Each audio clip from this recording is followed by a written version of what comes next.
Hello and welcome to my channel. If you are new here, please do subscribe and hit the notification.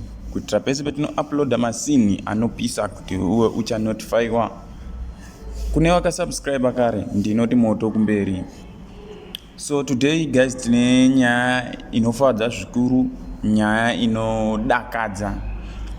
Tine nhau yemutungamiriri we CCC vaNelson Chamisa vachitsanangura pamusoro pebato ravo uye nezvawakatigadzirira musarudzo dzatatarisana nadzo iyi.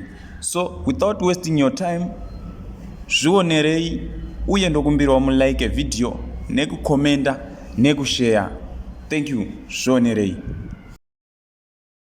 Chokutanga kukugadzirisa nekunatsurudza kuti isati tanozima primary election ndezvekuzanupira.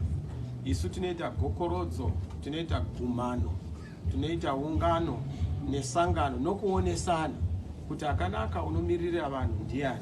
Saka ivavo vanhu vakutoziva izvozvo, mukaenda kwese munyika muno vakutoziva kuti unodikwa kunondiningi, changosarira kungoshambadzwa kunodikwa. Saka isati nazvokuti kune gakava kana kune bopoto ungagumbuka zvazvo mumba here. Ndezveruzhinji, ndezvokutumwa.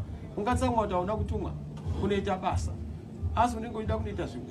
Vanoda kubanda vanogona kutsamwa kuti ndashaya mukana wokunonokora nekukokota gapu renyika, asi unotumwa kunoshandira nyika. Haaneseki kuti ndanzi sendekwe paite mumwe. Kutobatsirwa. Saka medu muna dambudziko iroro.